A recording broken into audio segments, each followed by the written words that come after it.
사랑하는 성도 여러분, 오늘 수요예배 온라인 예배 오신 여러분들 진심으로 환영합니다. 오늘도 큰 은혜의 시간 되시기를 바라겠습니다. 말씀 전에 광고 말씀을 좀 드리면은 오는 27일 주일 예배는 지난 저희 당에서 온라인과 현장 예배를 병행해서 드리기로 그렇게 결의했습니다. 특별한 변수가 없는 한 그렇게 진행되는 것을 여러분 기억해 주시기 바라고 또 단체 문자로 공지하도록 그렇게 하겠습니다. 오늘 우리에게 주신 하나님 말씀은 에베소서 4장 에베소서 5장 8절에서 14절 말씀입니다. 같이 한 목소리로 우리 봉독을 하도록 하겠습니다.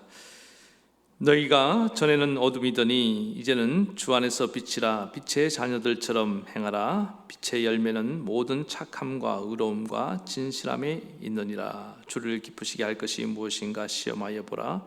너희는 열매 없는 어둠의 일에 참여하지 말고 도리어 책망하라.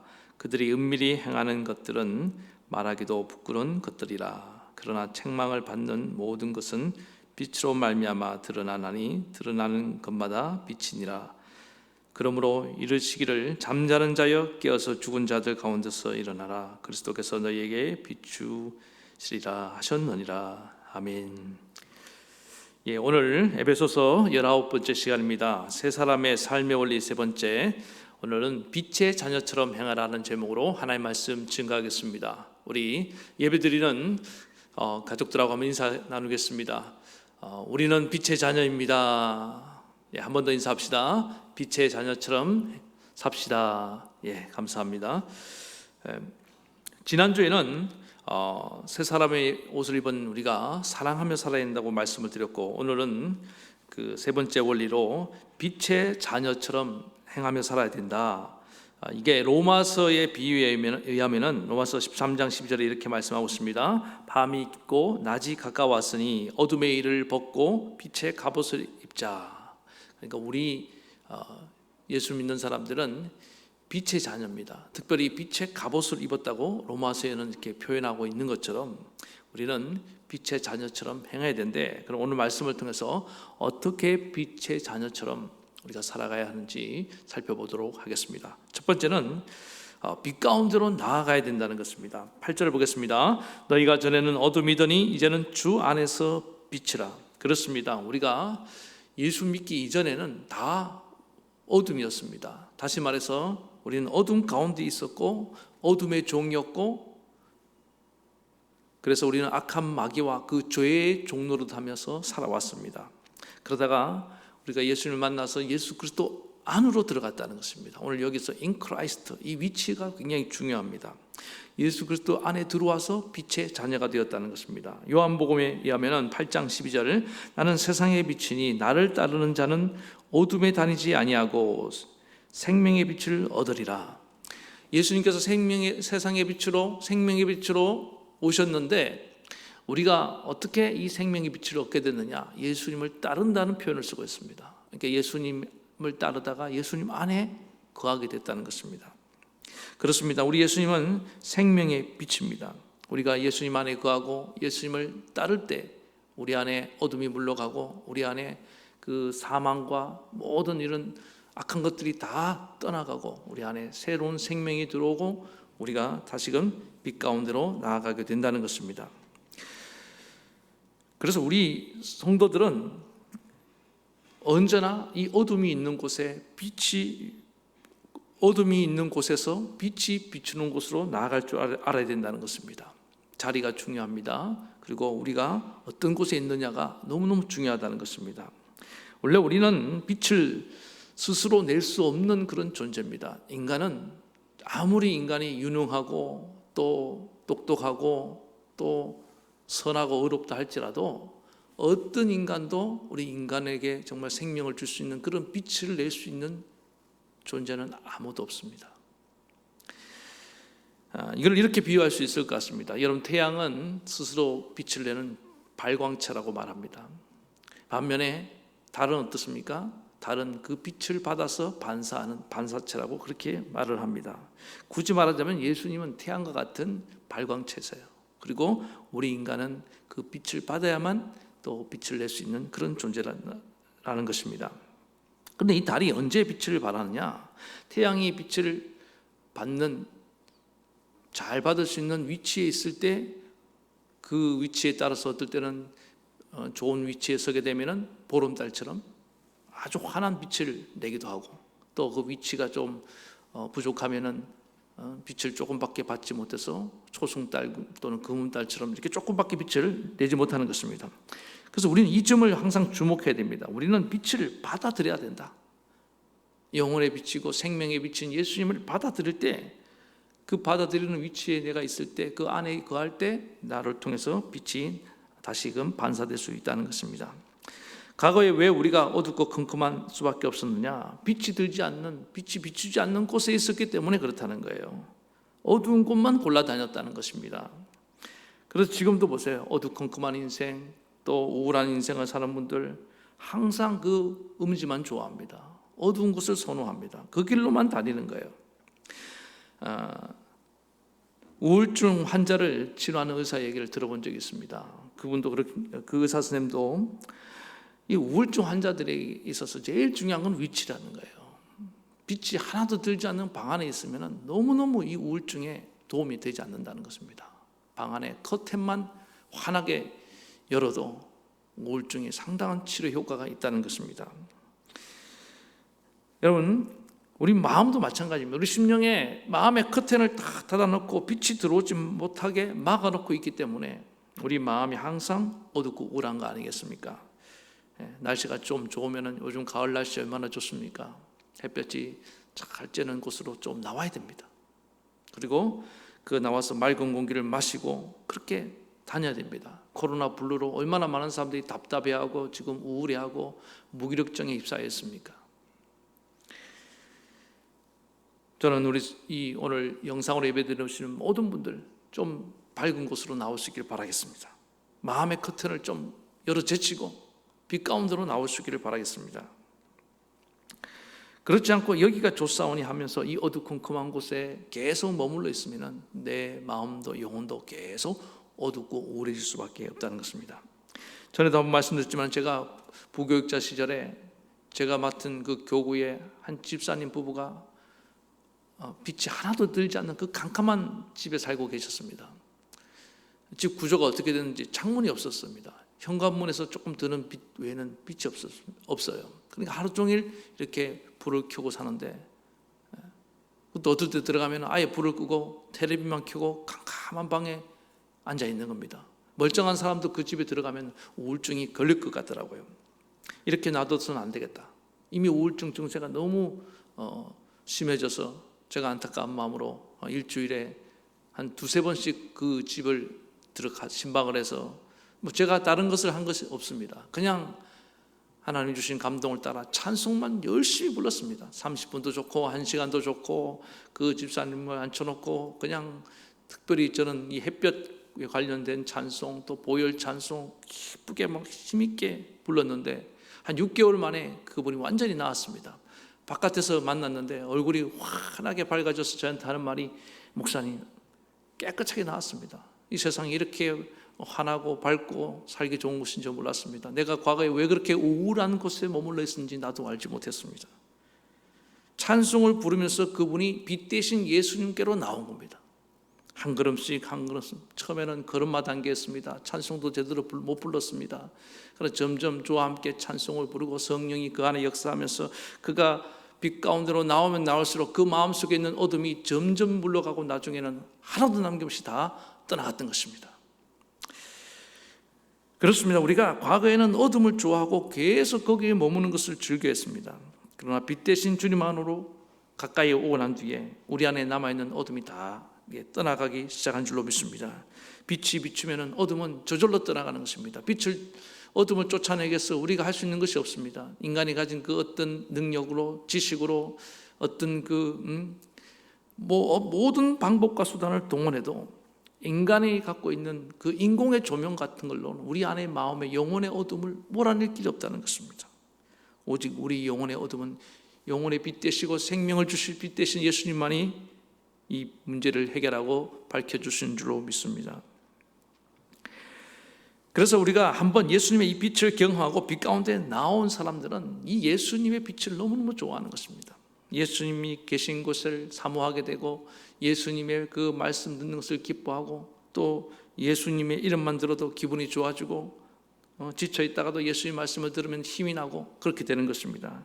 저는 이걸 보면서 꼭 양지식물하고 같은 것 같아요. 밤새 축 처져 있던 그런 식물이 아침에 햇살을 받으면서 생기가 얼마나 돌고 생긴 잎사귀에 생기가 돌고 또 그 식물들이 막 기뻐 춤을 추면서 쑥쑥 자라는 것을 보게 됩니다.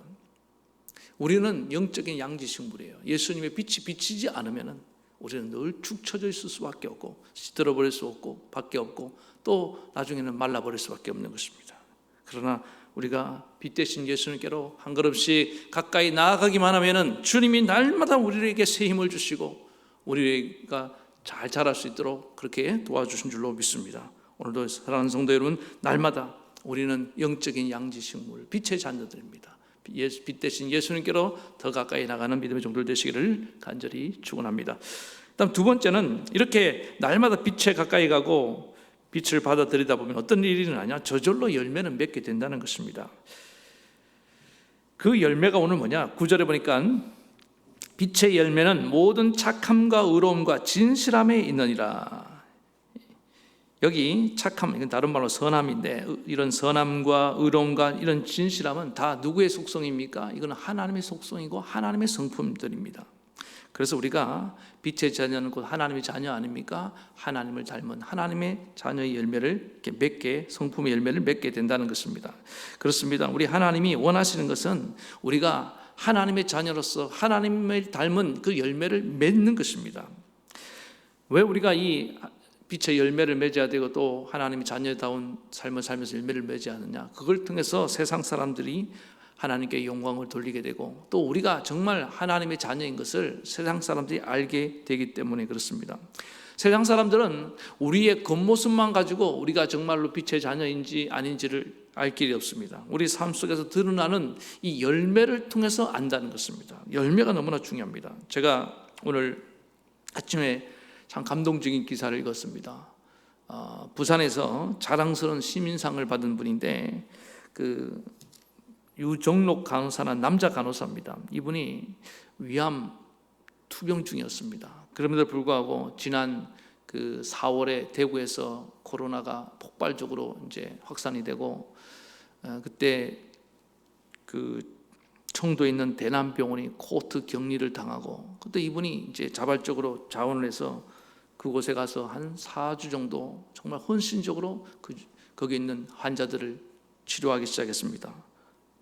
병원이 격리됐기 때문에 그 인근에 있는 그 허름한 여관에서 그렇게 왔다 갔다 하면서 봉사활동을 했는데 그때 사람들이 물었습니다. 아니 당신 몸도 유성하지 않고 암투병증인데 어떻게 이렇게 지원하게 됐느냐? 그때 그가 했던 말이 너무너무 참 감동적이었습니다. 저는 한 사람의 신앙인으로서 내 이웃을 내 몸과 같이 사랑하라 하신 그 말씀을 그 예수님 말씀을 조금이라도 실천하고 싶어서 이렇게 지원하게 되었습니다. 다른 사람들이 예수님 믿는 사람들의 말을 잘 믿지 않습니다. 그런데 이 암투병 죽이면서 불구하고 이렇게 헌신적으로 의료봉사로 온 이 간호사의 말을 듣고 사람들이 그 진정성을 인정해주고 얼마나 많은 사람들이 참 귀하신 분이다, 참 멋지다, 또 그리고 정말 이 사람이야말로 이 시대의 진정한 그리스도인이다. 저렇게 믿는 사람은 예수 믿는 것이 저것이 예수 믿는다는 모습이라고 한다면 나도 저 간호사가 믿는 예수님을 나도 믿고 싶다. 뭐 이런 얘기들이 막 쏟아져 나옵니다.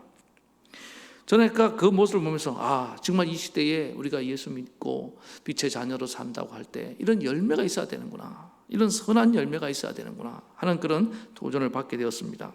그리고 이분이 돌아와서도 지금까지 부산역 해외 입국자 선교 진료소에서 누구보다도 앞장서서 봉사활동을 이렇게 하고 있다고 합니다. 저는 이런 것이 정말 이 시대에 필요한 선한 열매라고 생각합니다. 이런 모습을 하나님도 얼마나 기뻐하시겠습니까? 오늘 10절에 보니까 주를 기쁘시게 할 것이 무엇인가 시험하여 보라.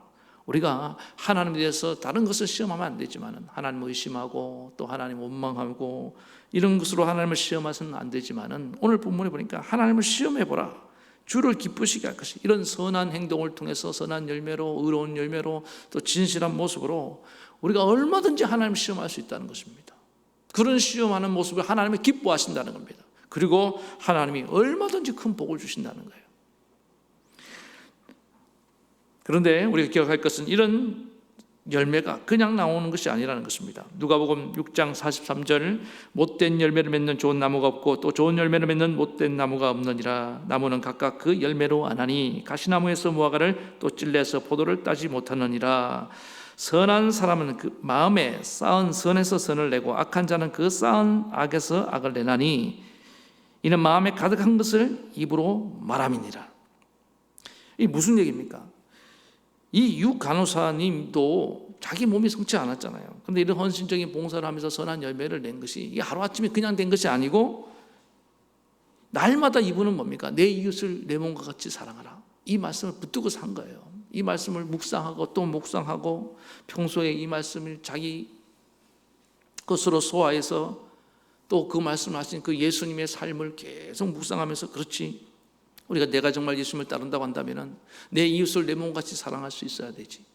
그런 깊은 날마다 그 묵상하는 가운데 그 마음에 선한 생각들이 쌓이게 된 겁니다. 하루아침에 이런 선한 행동이 나온 것이 아니에요. 충동적으로 나온 것이 아닙니다. 그런 충동적인 행동이 나온다면 조금 힘들면 금방 중단했을 거예요. 그러나 이분은 지금까지도 변함없이 그 쌓은 선에서 빛을, 주님의 빛 되신 말씀을 계속 반복해서 듣고 또 듣고 되새김질하면서 그것이 자기 몸에 하나님 말씀과 자기 삶이 하나가 된 것입니다. 저는 그것이 그의 삶의 열매로 나타났다고 믿습니다.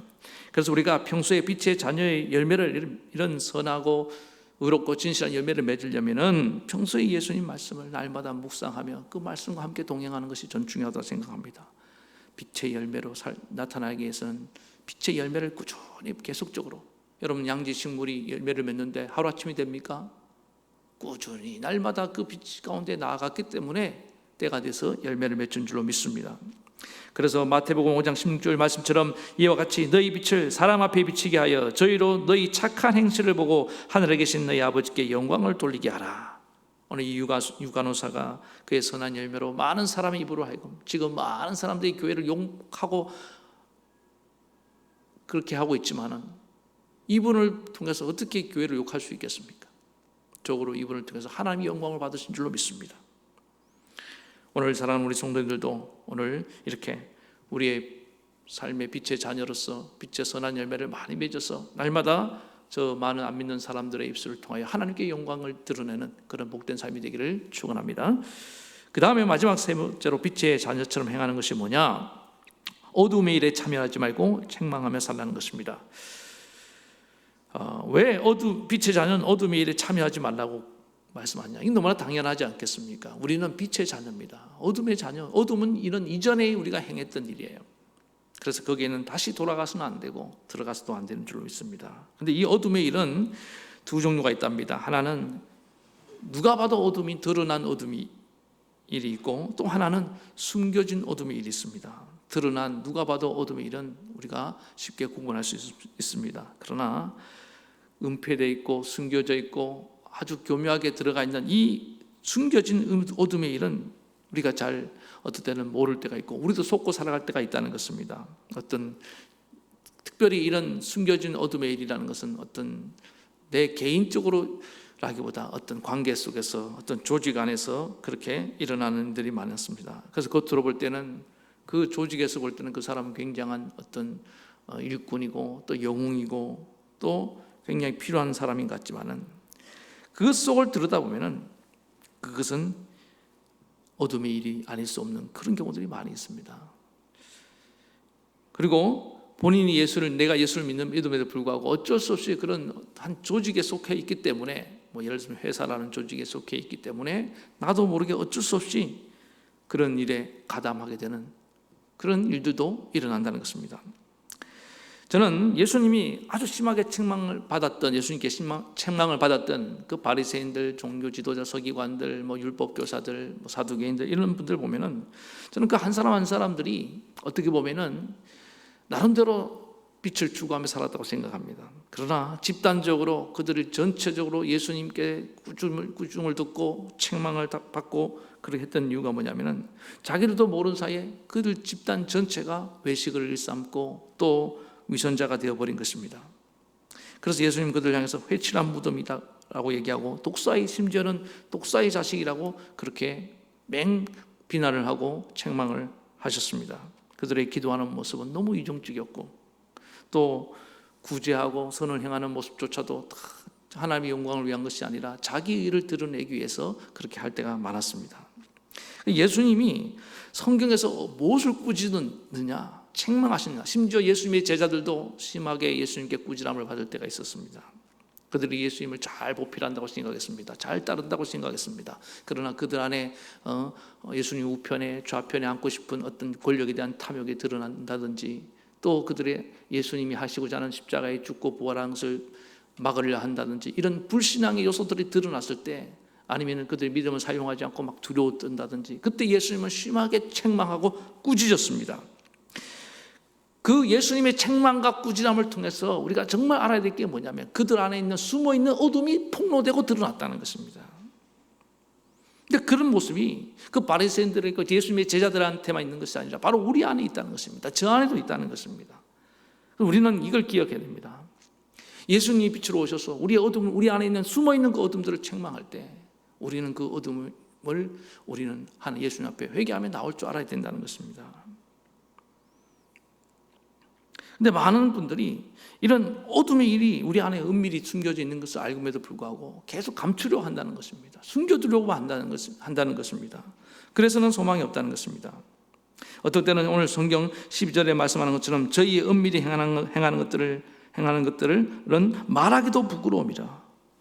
어떨 때는 너무나 부끄럽고 정말 입에 담을 수조차 없는 그런 또 수치스럽고 악한 일들이 막 일어나고 있다는 겁니다. 심지어 예수 믿는 사람들 안에, 교회 안에서는 얼마나 경건한지 몰라요. 정말 얼마나 선해 보이는지 모릅니다. 그런데 이상하게 직장에만 가고 또 가정에만 들어가면은 어떨 때 제가 목회를 하면서 충격적인 일들이 많이 있습니다. 도무지 그분이 교회 안에서 보여준 모습하고 가정에서 보여주는 그 이중적인 모습은 너무너무 충격적입니다. 상상을 못하는 일들이 일어날 때가 있습니다. 왜 그렇습니까? 그 안에 정말 숨어있는 그곳에 예수님의 빛이 아직 비치지 않고 있기 때문에 그렇다는 것입니다. 그러나 그런 사람에게 예수님의 빛이 비칠 때 본인이 삭개오처럼 정말 예수님 앞에 나와서 무릎을 꿇고 정말 회개하는 베드로처럼 예수님 앞에 무릎 꿇고 회개하는 그런 일들이 일어날 줄로 저는 그렇게 확신합니다. 결국에는 우리의 숨겨진 것들은 다 드러나야 된다는 것입니다. 드러나지 않으면 치료할 길이 없다는 것입니다. 마치 의사 앞에 가서는 환자의 그 치부를 다 드러내야 되는 것처럼 우리 예수님 앞에 나와서는 우리의 치부가 다 드러나게 되어 있는 것입니다. 우리가 스스로 예수님 앞에 드러내지 않으면 우리 하나님은 세상을 통해서 우리의 치부를 드러내게 하실 때가 있다는 것입니다. 오늘 13절 말씀을 다시 한번 보겠습니다. 그러나 책망을 받는 모든 것이 빛으로 나타나니 나타나지는 것마다 빛이니라. 모든 것이 다 드러난다는 것입니다. 책망을 받아서라도 드러난다는 것입니다. 기왕에 드러나려면 예수님의 책망을 받고 드러나는 것이 좋지 않겠습니까? 근데 우리 교회들이 자성 능력이 떨어지면 어떤 일이 일어나냐? 하나님이 세상을 통해서 우리를 책망하신다는 겁니다. 이스라엘 백성들이 선지자를 통해서 하나님 말씀을 듣고 그들이 죄가 드러나고 회개하지 않았더니 어떻게 하셨습니까? 이방 나라를 들어서 그들을 치시고 그들을 책망하시고 그들의 숨은 죄를 드러나게 하신 것입니다. 우상을 숭배하고 하나님의 말씀을 떠나고 방탕하고 탐욕에 물들었던 그런 모습들을 다 드러나게 하신 거 아닙니까? 네. 가끔 저는 이게 정치인들 청문회를 보면은 어떤 때 그 청문회를 통해서 숨어있던 모든 죄들이 막 드러나는 것을 보게 됩니다. 전에 언젠가 그 실미도 사건 얘기를 들은 적이 있는데 거기도 마찬가지 아닙니까? 부파 공작원을 훈련시켰는데 그 계획이 취소되니까 그 훈련 받았던 사람들 막 죽이려 한 사건, 그래서 은폐시켜놨는데 세월이 지나니까 어떻게 됐습니까? 다 드러나지 않습니까? 그런 일들이 한두 건이 있는 것이 아니잖아요. 그러므로 우리도 마찬가지입니다. 언젠가 진리 앞에서 진실은 다 드러나게 되는 날이 온다는 것입니다. 그래서 반대로 생각하면은 또 이 진실하게 행하는 분들, 또 의롭게 지금 하나님을 믿고 힘이 없지만은 때로 나약하지만은 선한 일을 하며 살아가는 분들 낙심할 일이 아니라는 거예요. 왜? 하나님이 알아주고 계시니까. 하나님이 언젠가는 나의 이런 선한 일들을, 선한 행동들을 드러나게 하실 때가 있다는 것입니다. 그래서 제일 우리가 경계하고 두려워야 될 것은 은폐시키는 겁니다. 은폐하면요, 어떤 일이 일어납니까? 그 죄가 점점 더 자랍니다. 나중에는 더 커져서 나중에는 정말 치료 불가능한 상태까지 갈 수 있다는 것입니다. 저는 이번 코로나19를 겪으면서 정말 안타깝게도 저는 꼭 안타깝게만 생각하지 않는 것이 뭐냐 하면은 하나님이 우리의 민낯을 어떨 때는 막 다 이렇게 드러내게 하시는 것 같아요. 우리의 어떤 신앙의 수준, 어떨 때는 어떤 신학적인 수준까지 다 드러나게 하시고, 또 우리의 어떤 윤리적인 수준, 교회의 어떤 대사회적인 어떤 수준들이 지금 막 여실히 드러나고 있지 않습니까?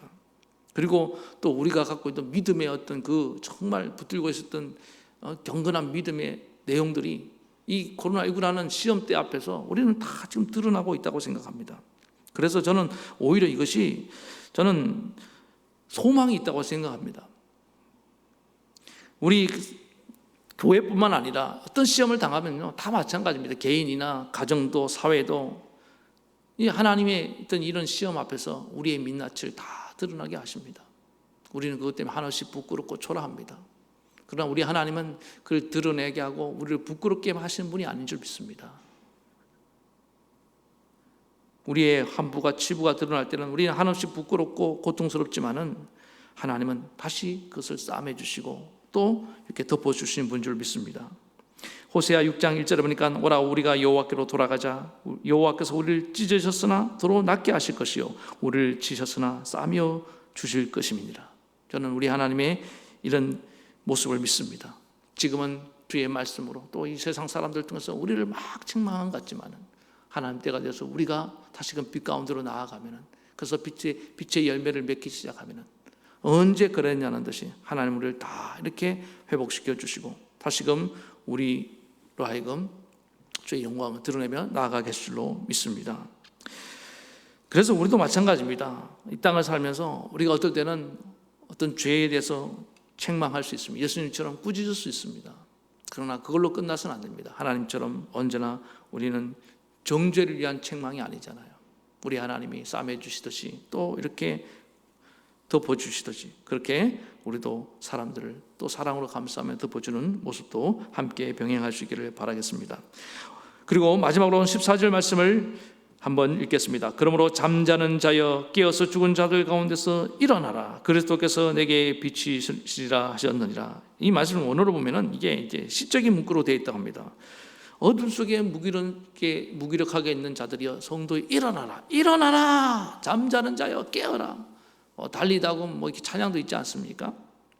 어둠 속에 무기력한 성도들을 향하여 사도 바울이 정말 이렇게 막 강력하게 지금 말씀하고 있는 겁니다. 일어나야 된다.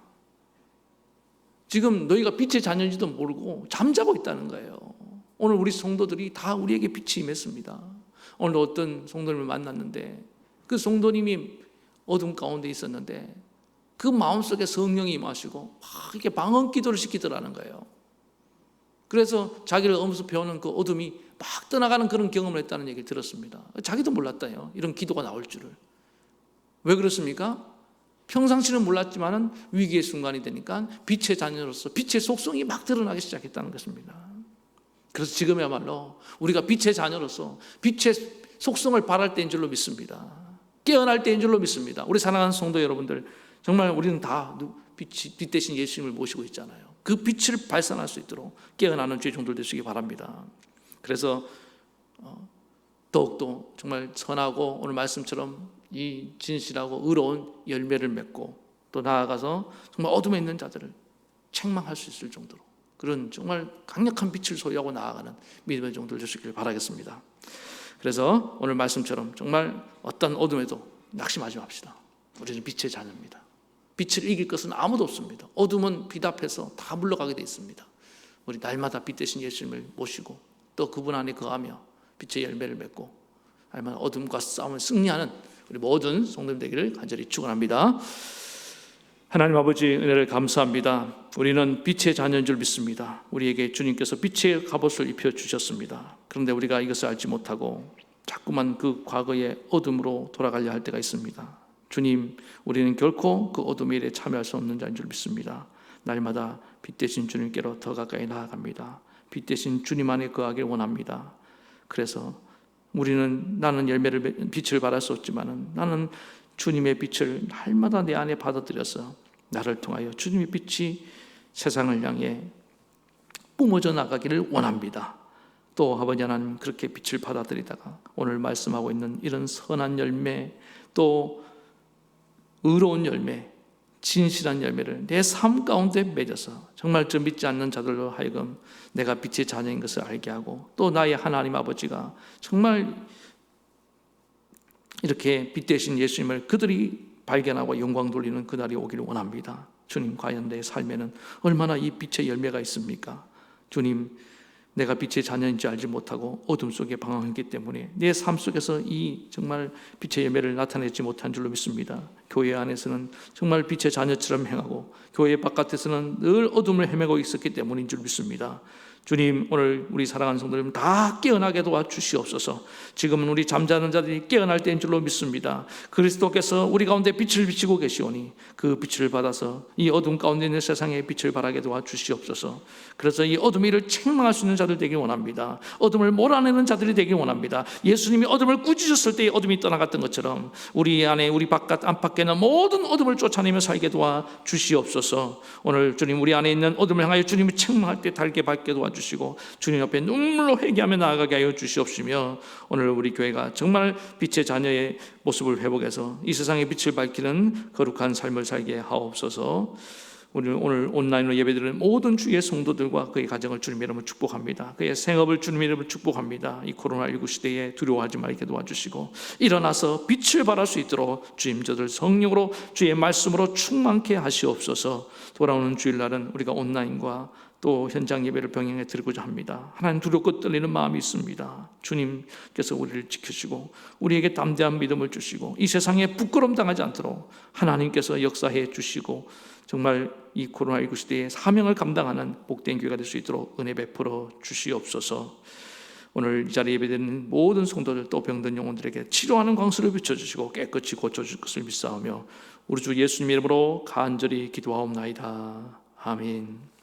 이제는 우리 주 예수 그리스도의 크신 은혜와 하나님 아버지의 만극하신 사랑하심과 성령의 감동, 감화, 교통, 위로 역사하심이 빛의 자녀답게 정말 빛의 선한 열매, 날마다 빛 가운데 거하고 빛의 열매를, 주님, 빛 대신 주님을 날마다 받아들임으로 말미암아 빛의 선한 열매를 맺고 정말 어둠을 몰아내고 이 땅에 정말 세상을 밝게 만들어가기를 원하는 모든 성도들 머리 위에, 저들의 가정과 자녀와 생업 위에, 이 나라 이 민족 위에까지 영원토록 함께하옵시기를 간절히 축원하옵나이다. 아멘.